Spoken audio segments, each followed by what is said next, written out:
اچھا حسن بھائی، یہ بتائیے گا کہ ہمارے علماء اجتہاد کے لیے کچھ شرائط مقرر کرتے ہیں اور ان کے مطابق غامدی صاحب میں وہ شرائط نہیں پائی جاتی، لیکن غامدی صاحب کی طرف سے اجتہادی آراء سامنے آتی ہیں۔ تو اجتہاد کی یہ جو شرائط ہمارے ہاں پوری ایک تاریخ میں بیان کی جاتی ہیں، آپ اس بات کو اصول کی حیثیت سے کیسا دیکھتے ہیں؟ یعنی اجتہاد کیا ایک عام فرد بھی کر سکتا ہے، یا اس کے لیے کچھ علماء ایک کورسز نصاب کے بعد گزرنے کے بعد غامدی صاحب جیسے اشخاص، ڈاکٹر طاہر القادری صاحب وغیرہ جیسے، وہ کر سکتے ہیں؟ یہ ایک عام فرد کے متعلق جب دین کا حکم متعلق ہوتا ہے تو وہ بھی اپنی ذات کے متعلق اجتہاد کر سکتا ہے۔ تو یہ اجتہاد کے متعلق جو علماء کا غامدی صاحب کے اوپر ایک اعتراض ہے، اس کے متعلق آپ کیا کہیں گے؟ اختصار کے ساتھ بتائیے گا۔ جی دیکھیے، جو شرائط بنائی گئی ہیں، ہم یہ جانتے ہیں کہ خاص دور میں علماء کو چونکہ جوڈیشری کا منصب مل گیا تھا، اس کے بعد علماء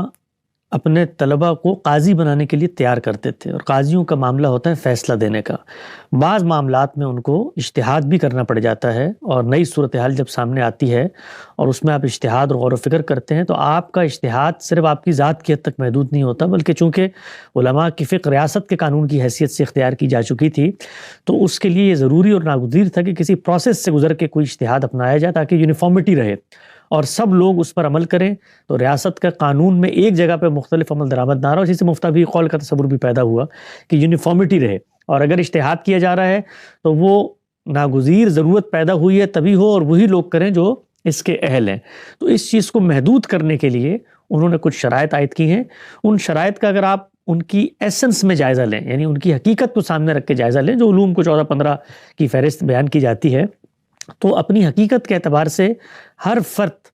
آج کے زمانے میں، آنے والے زمانے میں یا ماضی کے زمانے میں اس طرح کی باتیں کہنے کا اہل ہے، یعنی اس کا ایک مقام اور محل ہے کہ آپ یہ کہہ سکتے ہیں کہ بھئی دین پر غور و فکر کرنے اٹھو۔ بنیادی تقاضا دین کے سورسز تک رسائی کا ہونا چاہیے، تو زبان آنی چاہیے، زبان بھی خاص عہد کی آنی چاہیے، اس کے اندر تمہارا ایک درک ملکہ ایک قدرت پیدا ہونی چاہیے۔ اس طرح آج پہلے دن تم دین پر غور و فکر نہیں کر رہے، ماضی کی جو تراث ہے، امت کی علمی روایت ہے، اتنا ہمارا جاویدہ روشن ماضی مستقبل ہے، اس پر غور کریں۔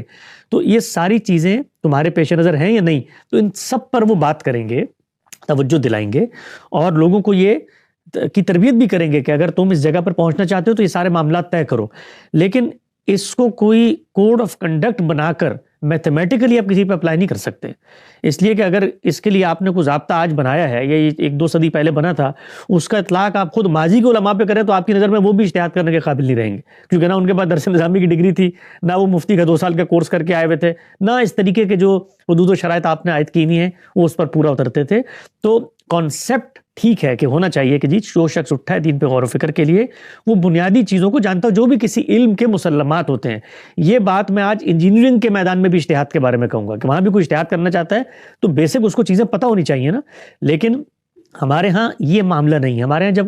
علمی آراء میں اختلاف آتا ہے تو آپ لوگوں کی علمیت پر حملہ آور ہونے کے لیے، لوگوں کو متوحش کرنے کے لیے اس صاحب علم کی آراء سے اس کا علم ناپنے نکل جاتے ہیں۔ تو علم ناپنے کی جو صورت ہے وہ علماء کے نہیں ہونی چاہیے۔ باقی یہ ٹھیک ہے کہ کوئی بھی شخص اٹھ کے اجتہاد نہیں کرے گا، تو غامدی صاحب کے بارے میں ان کا ایک ماضی ہے، ان کا علم کی ایک تاریخ ہے، ان کا کام چھپا ہوا موجود ہے، چھپا ہوا نہیں ہے۔ تو اس کو سامنے رکھ کر اگر آج کے دور میں کوئی شخص یہ کہنے کی پوزیشن میں ہے کہ یہ شخص دین پر غور و فکر کے لیے تیار نہیں ہے یا اس کی صلاحیت نہیں ہے،